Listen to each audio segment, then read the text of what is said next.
여러분, 한 가지 여쭤볼게요. 지금 이 순간, 여러분이 열심히 투자해서 번 수익의 일부가 매년 나라에 그냥 사라지고 있다는 거 알고 계셨나요? 주식으로 100만 원을 벌었다고요? 축하드립니다.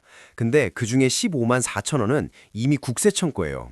아무도 말 안 해줬죠? 당연히 내야 하는 세금이니까요. 그런데 말입니다. 똑같이 100만 원을 벌었는데 세금을 5만 5천 원만 내는 사람이 있어요. 심지어 아예 안 내는 사람도 있고요. 탈세냐고요? 아닙니다. 완벽하게 합법입니다. 더 황당한 건 이 방법이 10년 전부터 이미 존재했다는 거예요. 정부가 직접 만들어서 누구나 가입할 수 있게 열어놨어요. 그런데 대부분의 사람들은 이걸 그냥 예금 통장처럼 쓰다가 혜택의 절반도 못 받고 있거든요.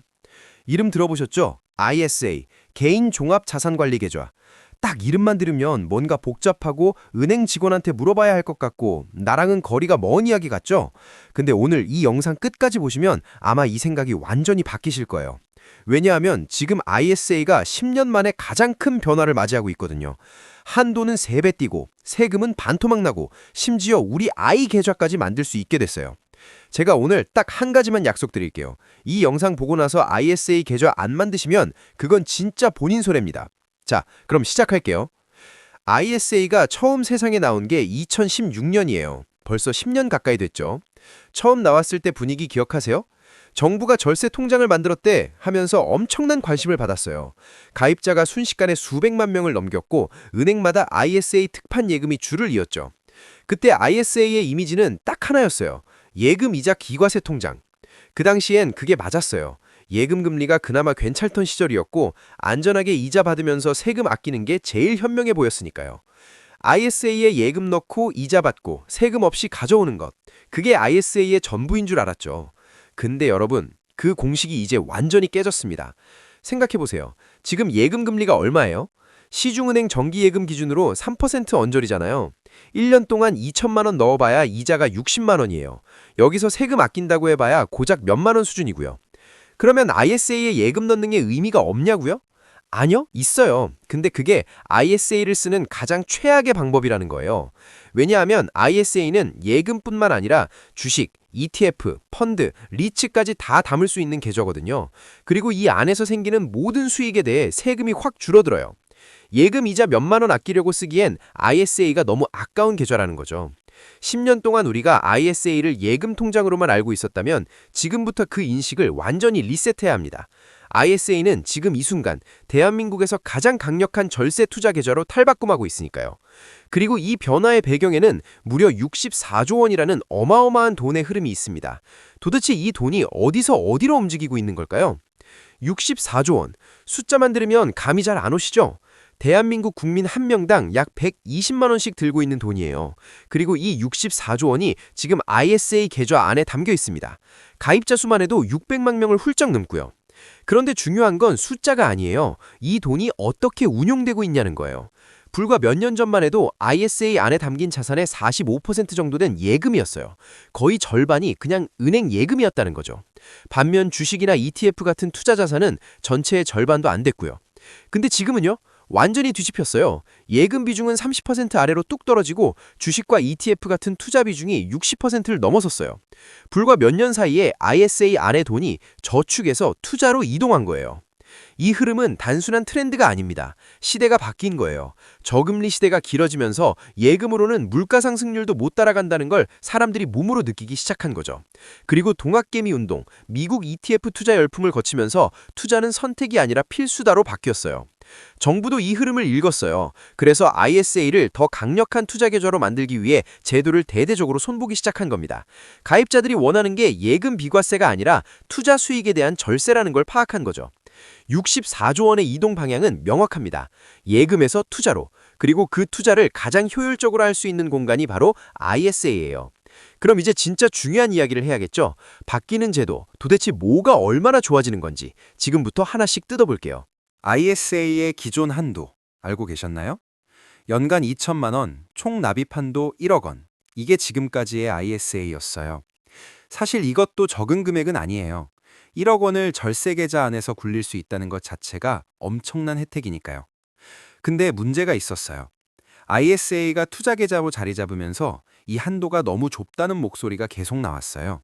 특히 ETF나 국내 주식에 장기 투자하고 싶은 분들 입장에서는 1억 원 한도가 차면 어쩌냐는 걱정이 생기기 시작한 거죠.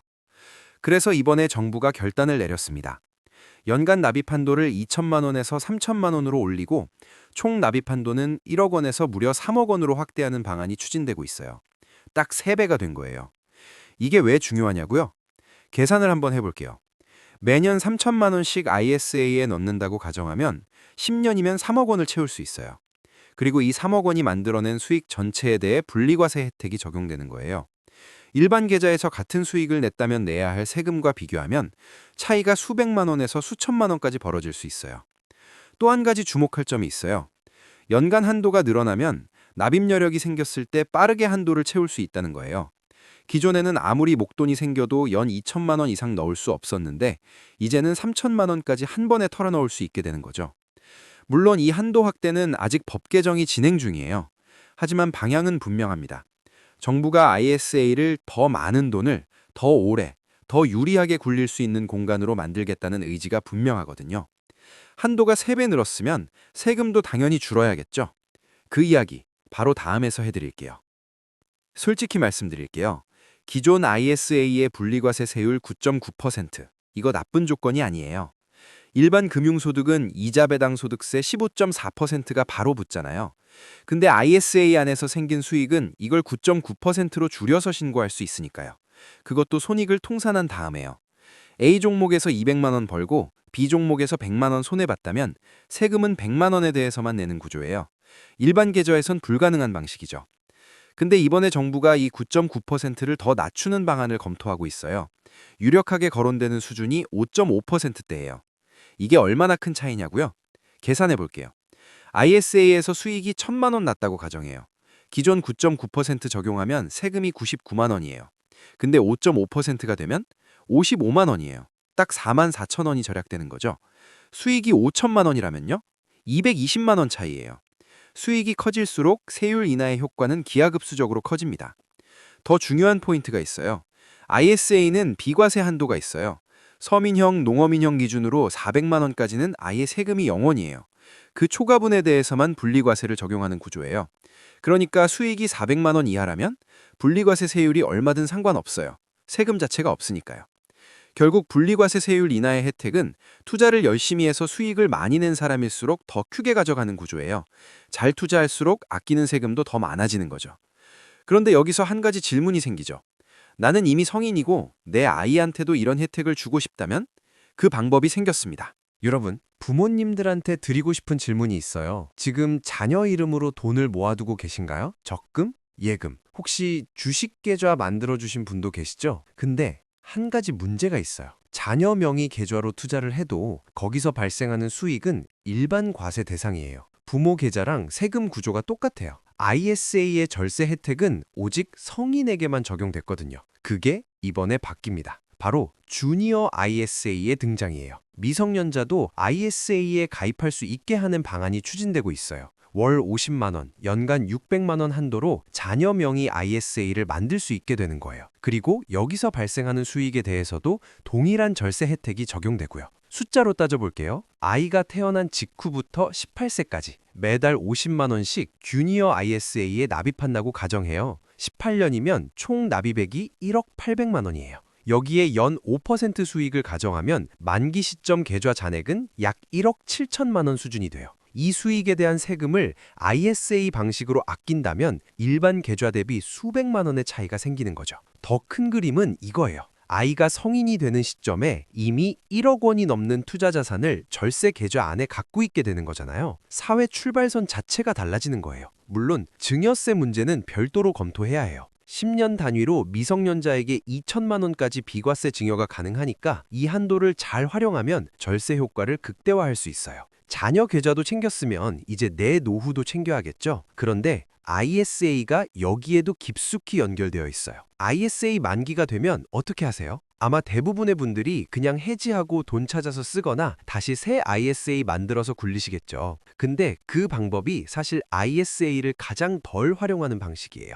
ISA에 숨겨진 보너스 기능이 하나 있거든요. 바로 연금 계좌 전환 특례예요. ISA 만기 자금을 연금저축이나 IRP 계좌로 이전하면 그 이전 금액의 10% 한도 내에서 추가 세액공제를 받을 수 있어요. 지금은 이 추가 한도가 최대 300만 원이에요. 근데 이게 이번에 대폭 확대될 수 있어요. 현재 논의되고 있는 방안에 따르면 이 추가 세액공제 한도가 최대 1,500만 원까지 늘어날 수 있거든요. 계산해 볼게요. 세액공제율이 13.2%라고 하면 300만 원 공제는 약 39만 6천 원의 세금을 돌려받는 거예요. 근데 1,500만 원이 되면 무려 198만 원이에요. 딱 한 번 이전하는 것만으로 200만 원 가까운 세금 환급이 생기는 거죠. 그리고 이게 단순히 세금 아끼는 것만이 아니에요. ISA에서 절세하며 불린 돈을 연금 계좌로 옮겨서 또다시 절세하며 불리는 구조가 만들어지는 거잖아요. 절세의 복리 효과라고 할 수 있죠. ISA, 연금저축, IRP 이 세 가지 계좌를 유기적으로 연결하면 대한민국에서 합법적으로 만들 수 있는 가장 강력한 절세 파이프라인이 완성돼요. 자, 이제 혜택은 다 알았어요. 그럼 이게 실제로 숫자로 얼마나 차이 나는지 직접 계산해 볼 시간이에요. 자, 이제 추상적인 이야기 말고 숫자로 직접 보여드릴게요. 상황 설정해 볼게요. A씨와 B씨 두 사람이 있어요. 둘 다 같은 ETF에 같은 금액을 투자해서 연간 800만 원의 수익을 냈어요. 투자 실력도 같고 투자 금액도 같아요. 다른 건 딱 하나. A씨는 일반 계좌로 투자했고 B씨는 ISA 계좌로 투자했다는 것뿐이에요. A씨, 일반 계좌 투자자, 수익 800만 원에 배당 소득세 15.4%가 바로 붙어요. 세금이 123만 2천 원이에요. 손에 쥐는 실수령액은 676만 8천 원이고요. B씨, ISA 투자자, 일단 비과세 한도 400만 원은 세금이 0원이에요. 나머지 400만 원에 대해 9.9% 분리과세가 적용되면 세금이 39만 6천 원이에요. 전체 세금이 39만 6천 원, 실수령액은 760만 4천 원이에요. 차이가 얼마예요? 83만 6천 원이에요. 같은 수익을 냈는데 ISA를 쓴 B씨가 80만 원 넘게 더 가져가는 거죠. 그것도 1년 만에요. 여기에 분리과세 세율이 5.5%로 내려간다면요. B씨의 세금은 더 줄어서 22만 원 수준이 돼요. 일반 계좌와의 차이가 100만 원을 넘어서게 되는 거죠. 10년으로 확장하면요. 단순 계산으로도 차이가 800만 원을 넘어요. 물론 수익이 커질수록 이 차이는 더 벌어지고요. 이게 바로 안 쓰면 손해다 라는 말이 빈말이 아닌 이유예요. ISA는 수익률을 높여주는 계좌가 아니에요. 그런데 결과적으로 더 많은 돈을 손에 쥐게 해주는 계좌예요. 수익이 같아도 세금이 다르면 결과가 달라지니까요.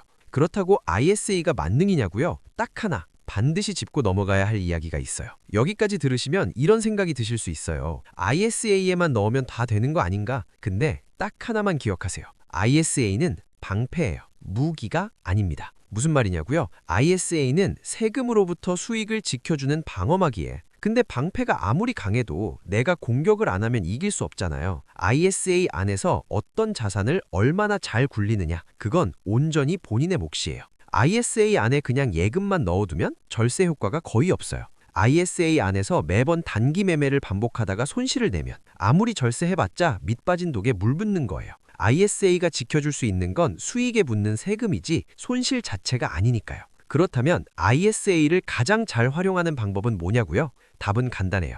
장기 투자입니다. ISA 안에서 분산된 ETF나 펀드를 3년, 5년, 10년 이상 꾸준히 보유하는 거예요. 시간이 지날수록 수익이 쌓이고 그 수익에 대한 절세 효과도 복리로 커지거든요. 단기 수익을 노리는 궤적이 아니라 장기 자산 형성의 울타리로 활용하는 게 ISA의 본질이에요. 그리고 한 가지 더. ISA는 3년 의무 보유 기간이 있어요. 중간에 해지하면 세금 혜택이 사라져요. 그러니까 생활비로 써야 할 돈을 ISA에 넣으면 절대 안 되고 3년 이상 묶어둬도 괜찮은 여윳돈으로만 운용해야 해요. 자, 정리해 볼게요. ISA는 10년 만에 가장 큰 변화를 맞아들이고 있어요. 한도는 3억 원으로 늘었고 세율은 5.5%로 낮아지는 방향이고 I 계좌도 만들 수 있고 연금과 연계하면 절세 효과가 2배가 돼요. 근데 이 모든 게 의미가 있으려면 결국 내가 ISA 안에서 꾸준히 제대로 투자해야 해요. ISA는 여러분의 투자를 도와주는 가장 강력한 제도적 도구예요. 근데 도구는 쓰는 사람에 따라 결과가 달라지죠.